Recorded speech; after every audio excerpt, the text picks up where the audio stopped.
त्योहार का मौसम हो या घर में शादी ब्याह, चीनी की खपत अचानक कई गुना बढ़ जाती है।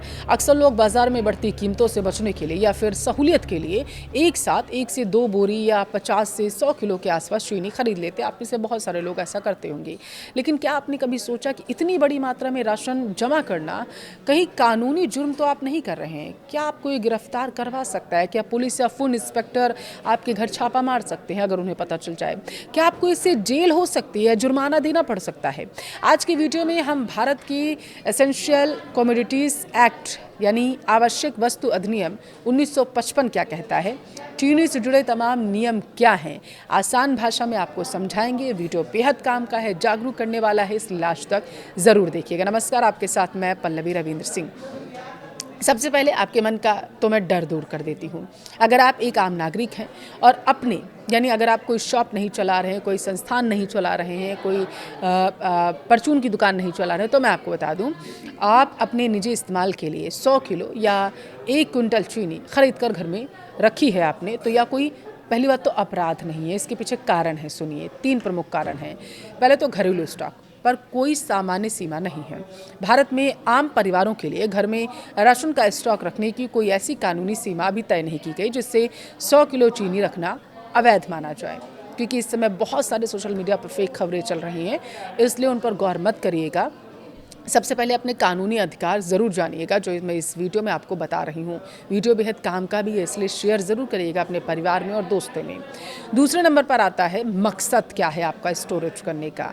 आपका मकसद निजी खपत है, जैसे शादी, पारिवारिक कार्यक्रम या पूरे साल का पारिवारिक कोटा, तो ये भी अपराध के दायरे में नहीं आता है, क्योंकि जाहिर सी बात है, अगर आप पूरे साल का कोटा रख रहे होंगे या फिर शादी ब्याह आपके घर में होगा तो चीनी आप ज़्यादा ही लाएंगे खाना वाना बनाने के लिए। तीसरे नंबर पर मुनाफाखोरी या अभाव आता है। आप इसे बाजार में महंगे दामों पर दोबारा बेचने के लिए जमा तो नहीं कर रहे हैं, इसलिए 100 किलो चीनी घर पर रखने से ना तो कोई जुर्माना लगेगा और ना ही गिरफ्तारी होगी। तो फिर यह जमाखोरी का कानून बना किसके लिए है और यह कहाँ से आता है?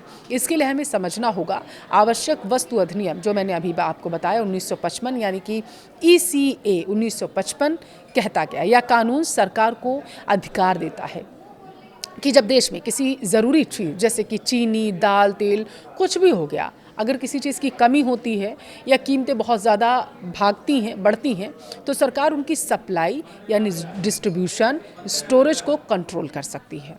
सरकार ऐसा इसलिए करती है ताकि बाज़ार में बनावटी कमी ना पैदा हो सके, कालाबाजारी, मुनाफाखोरी रोकी जा सके, आम जनता को सही दाम पर ज़रूरी चीज़ें मिलती रहें।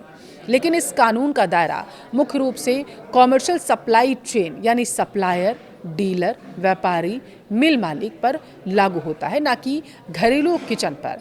व्यापारियों और थोक विक्रेताओं के लिए नियम बिल्कुल अलग हैं और बेहद सख्त भी हैं। जब कोई व्यापारी चीनी का कारोबार करता है तो सरकार समय समय पर स्टॉक लिमिट तय कर सकती है। परिस्थितियों के आधार पर एक डीलर के लिए अधिकतम स्टॉक लगभग 4000 क्विंटल तक है। व्यापारियों को न केवल सीमा में स्टॉक रखना होता है, बल्कि तय समय के भीतर उसे बाजार में बेचना भी होता है। अगर कोई व्यापारी तय सीमा से ज़्यादा माल रोकता है, स्टॉक करके रखता है, तो इसे कानून जमाखोरी की श्रेणी में रख देता है। इसके तहत स्टॉक जब्त हो सकता है, लाइसेंस भी रद्द हो सकता है। आपने देखा होगा जहाँ पर भंडारण होता है, जैसे राशन की दुकानें हो गई, परचून की दुकानें हो गई, वहाँ पर समय समय पर जांच भी होती रहती है कि आप पूरा राशन जो आया है लोगों तक पहुंच रहा है या नहीं, कहीं स्टॉक करके तो नहीं रखा जा रहा, ताकि इसे बाज़ार में ऊंचे दामों पर बाद में दूसरे बैकडोर से बेचा जा सके। जेल तक का सज़ा इसमें हो सकती है, आपको पता है। और अब आपको मैं बताऊंगी, उन लोगों की बातें करूंगी जो ना तो आम परिवार हैं, ना ही चीनी के डीलर हैं, जैसे मिठाई वाले हो गए, बेकरी, होटल हो गए, फूड प्रोसेसिंग कंपनियां होंगी। उन्हें कानून किस की भाषा में, बल्कि कंज्यूमर्स आखिर क्या कहता है। देखिए, कुछ नियम हैं, वो क्या कहते हैं आप जानिए।